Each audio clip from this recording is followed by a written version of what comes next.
really what it amounts to is feeling your way along rather than thinking your way along. What it really is about, it's about understanding that the creative process is ask, which is the first step, which contrast helps you to do, but ask and launching the rocket, that's the first step, but your inner being then getting hold of the rocket and focused, that's step 2. You ask and it is given.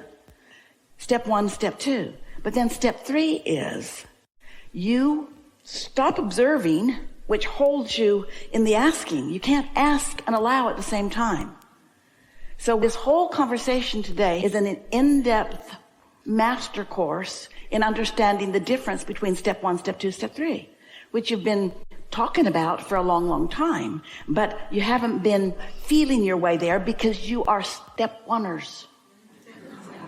And step 1's a good thing. Just don't stay stuck in step 1. Because step 1 is where your questions come from. It's where your asking comes from. It's also where your defensiveness comes from, your comparison comes from, your justification comes from, your needing to explain yourself into oblivion comes from, your wanting to be understood, you're wanting to shake people. I've given you 10 million words and you still don't get me. Well, that's because it doesn't happen that way. It's where you're aware of wholeness, aware of connection, aware of blending, aware of vortex, aware of the reason for the vortex. In other words, awareness of how it works and what it's about. That will put you in a vibrational frequency where what matches your vibrational frequency will come to you. And really, friends, that's the only thing you want to get you, isn't it? You get what we're getting at? Let's not get so far out into the airy-fairy that you can't connect with it on a day-to-day basis. So what does it come back to? I live in a physical world and I'm a physical creator, but I'm doing it all with energy, which is different than the way I thought it was. I thought it was with action and words and hammers and nails, and it's not. It's about deciding and pointing and feeling what that's like, and then letting the laws of the universe gather up the cooperative components that will turn all of those thoughts to things, and I will know it when I see it. And that's hard for humans. We love you so much. It's hard for you to let go of the way you've been justifying your existence. Do you know what you're most mad about if you're mad? And most of you are. What you're most mad about is that people don't get how hard you're working. People just don't understand the price you're paying. So it makes whiners out of you. It makes explainers out of you. You just work so hard to try to describe a deservability that already exists. Trying to explain why you deserve, you say. Can you feel how, if just for a little while, just give it a day or 2 or 3, you could give up comparing yourself to anybody else and just pretend like Abraham's right. And that there is an energy showering down around everyone.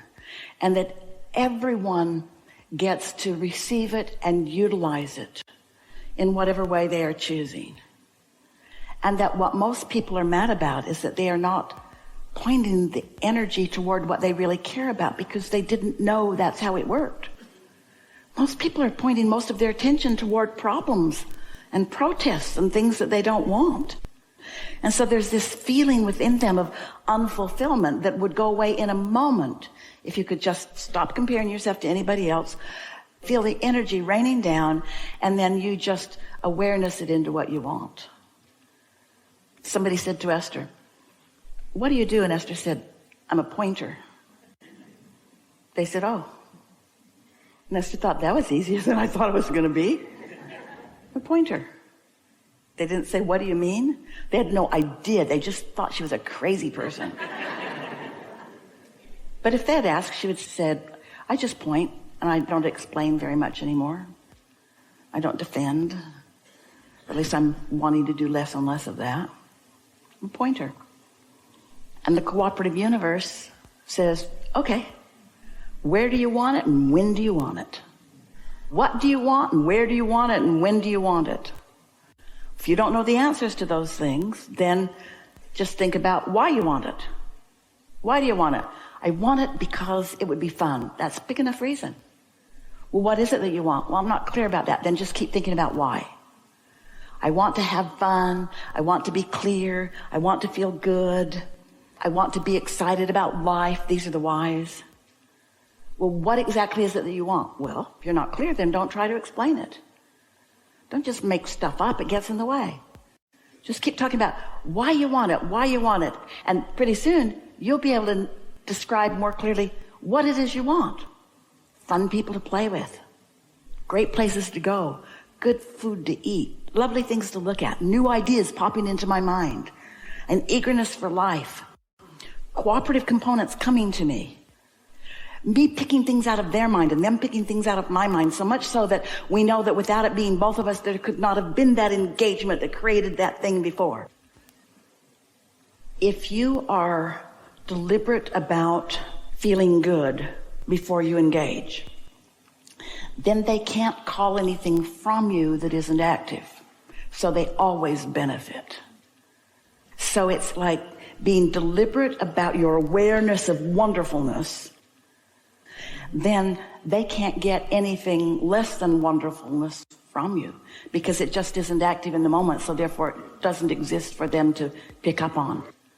And you are then only able to evoke what they consider to be the best of them. And that word engagement, what a good word that is. That's co-creating at its best. Deliberate engagement. That's why a gathering like this feels good, because mostly on the same wavelength and reaching for that which is more. But you can find it anywhere you look for it.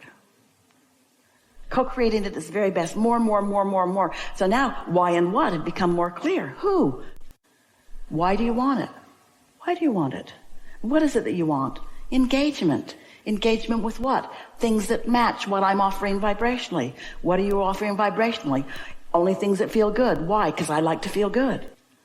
See how it comes back around to being very, very simple? So what do I want? I want to feel good. Why do I want it? I want to feel good. What is it I want? Engagement that feels good.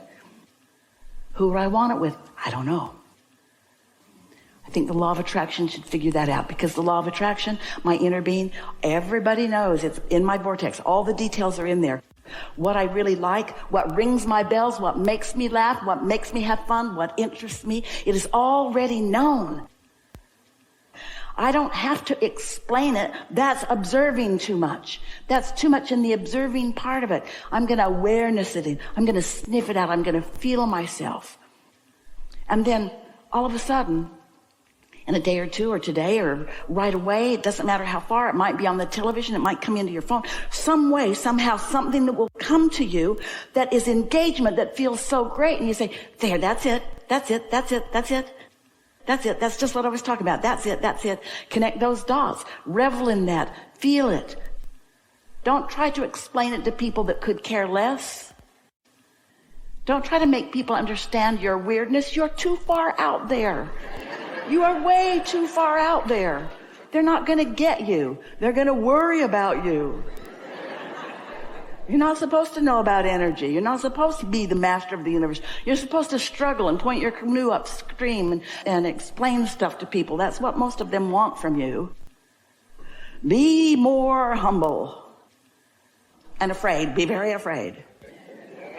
And so before you know it, you've just got your confidence back.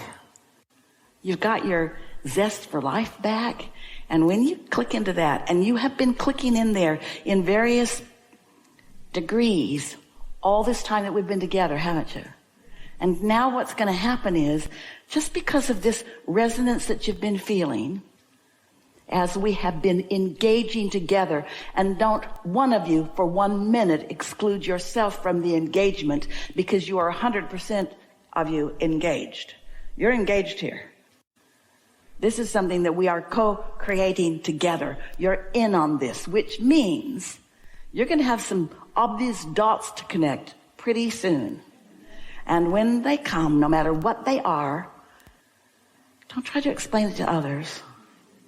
Just revel in it and acknowledge the cleverness of your awarenessing that then turned some thoughts to things. But you made the jump. It's like quantum leap. Only it wasn't a quantum leap because there's no such thing really as a quantum leap.